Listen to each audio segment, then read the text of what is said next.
मणिपुर कोविड-19 की वैक्सीन कापगी थबक चथरिबसिदा चिंगी मनुंग हंजना लेरिब कुल सिंगदा अहेनब मियेंग चंगदुना पाक सना वैक्सीन कापथोकनबा होनबगी तंगाई फदब लेरी वैक्सीन कापगी मतांगदा अरानब पाव क्या ताबदगी वैक्सीन कापद कुंजा सिंगदा अकीबा पोहनबगी ममी चावना तारी मसगी सुमतता लंबी थोंग खुदोंग चादबना खुंजा सिंगना वैक्सीन कापनब होनबदा अवाब क्या मायोकनदुना लेरी हिरमसिदा पावदममा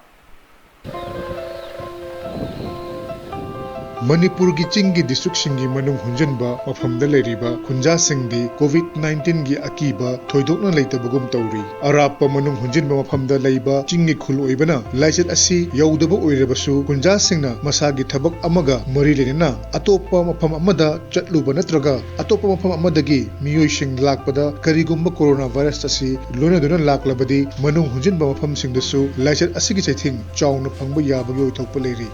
मरम असिना चिंगी मनुंग हुंजिनबा मफमसिंग लेरिबा खुलसिंग असिदसु मतम चाना वैक्सीन कापथोकपगी मथौ तारी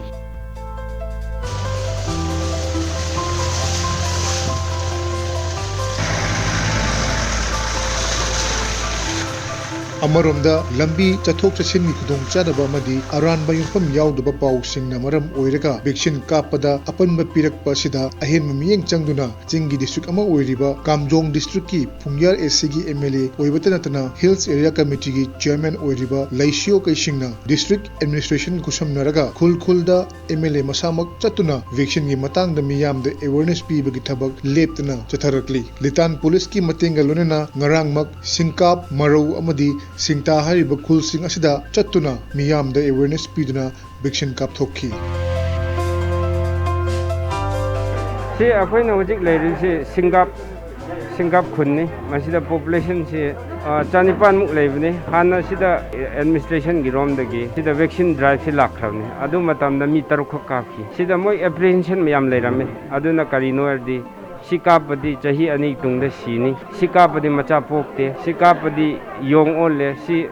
बाइबल की रोमदा सैतान की नंबर 666 की कानोनी खुथांगनी हाइबगी अदुम रूमर्स मयाम चली मखोई की वाखंद एप्रिहेंशन मयाम लेरमने अदुना हंदक से खुन की मी सिंगसिदा अखोइना सिदा कैंपेन चलगा सी क्लियर से डाउट से क्लियर तौबी मतुंगदा ngasi खुंजा मयाम थोकने लौ चटपा सिंगसु हलाए लोइना मसा मसा थबक चटपा सिंगसु लोइना ngasi दी लाए मी ngasi फोंगियर केंद्रदा लेरिबा मी मयाम सिगी तोंगा संदोकपा द चटखिबा लौखिबा मयाम से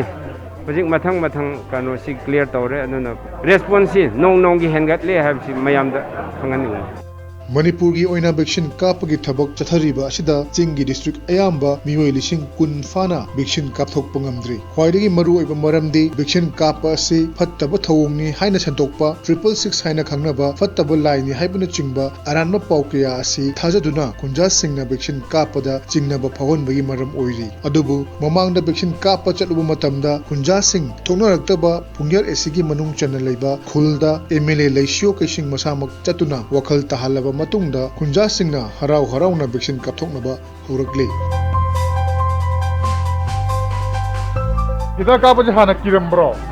किए हौजिति केम तौद्राबा किसु तौदे तौद्रेबको एम सिंगना फाउद्रेको हौदे अबे समाना सिंगना बोइना मयाम तंग हाइबिरकपसे नुंगाबा फाउबिब्रा हौबी हानदे चिंगनरमेबको कापदा सिगेद्रा क्रम तौगद्रा हाइबदि सिबगिसु मी याम पाव याम लायबको अदो सिगेद्रा क्रमेन तौरा दो वखंदो याम वान लेरमे अदो एमएलए का एडीसी लापदिदा पूरा कोतोकरे हुदिदि यारदि सिगे वेसिंगचम याम चुलोइना कापदि फगनी हाइबसे ये वखंदा निंगशन के जिप में सिंगाप की पास्टर ने लेना तिना लापगनिना मशीन मरम ओइदिना कोइसी कापथोक की बसी याम फारे है ना है पास्टर अमा ओइना मके की चर्च मेंबर मयाम सिबु कापियो है ना आई अपील तौबनी अमा तो तारिबा लोइना मकुसुदुम कापिबन फागिनी है ना आई खल्ले ngaraangmak singkap marau amadi singta khulda kunja singda wakhal tahanduna miyoi chani rom vaccine kapki nagalamromda kamjong district ki oina khul chamaga nifu khra hena leiba sida hojik fawbuda khul humpu romdi vaccine kapthokpa ngamkhre lemhauriba khul sing chatliba july tha asigi manungda vaccine kapthoknaba lepa leitana hotnari hairi koi kamjong district ta vaccination drive se khunsu pi मफम से याम लापा अदुगा अखोई area से 2000 square kilometre से हेनबा permanent centre हुमदि ले ꯑꯩꯈꯣꯏꯒꯤ ꯀꯥꯝꯖꯣꯡ ꯁꯤ PHC ꯐꯨꯡꯌꯔ ꯀꯁꯣꯝ ꯑꯗꯨꯕꯨ ꯃꯌꯥꯝꯅ ꯁꯤꯗ ꯂꯥꯛꯀꯗꯕꯁꯤ ꯐꯔꯛ ꯇꯥꯕ ꯃꯇꯨꯡ ꯏꯟꯅ ꯑꯩꯈꯣꯏꯅ ꯈꯨꯟꯗ ꯍꯧꯖꯤꯛꯁꯤ ꯚꯦꯛꯁꯤꯅꯦꯁꯟ ꯗ꯭ꯔꯥꯏꯚ ꯆꯠꯊꯔꯤ ꯑꯔꯥꯎꯟ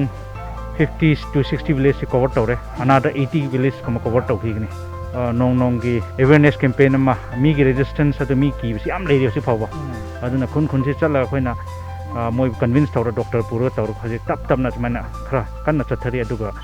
ꯃꯣꯁ ꯄ꯭ꯔꯣꯕ꯭ꯂꯤ ꯖꯨꯂꯥꯏ ꯃꯅꯨꯡꯁꯤꯗ ꯑꯩꯈꯣꯏ ꯑꯌꯥꯝꯕ ꯈꯨꯟ ꯑꯦꯛꯁꯦꯞ ꯁꯥꯝꯐꯨꯡ ꯅꯣꯡ ꯆꯨꯔꯗꯤ ꯁꯕ ꯗꯤꯕꯤꯖꯟꯁꯤ ꯆꯪꯕ ꯉꯝꯗꯦ ꯑꯗꯨ ꯑꯗ 3 ꯁꯕ ꯗꯤꯕꯤꯖꯟ ꯐꯨꯡꯌꯔ ꯀꯁꯣꯝ ꯑꯗꯨꯒ ꯀꯥꯝꯖꯣꯡꯗꯤ ꯂꯣꯏꯁꯤꯟꯕ ꯉꯝꯒꯅꯤ ꯍꯥꯏꯅ ꯑꯩꯈꯣꯏ ꯇꯥꯔꯒꯦꯠ ꯇꯧꯔꯤ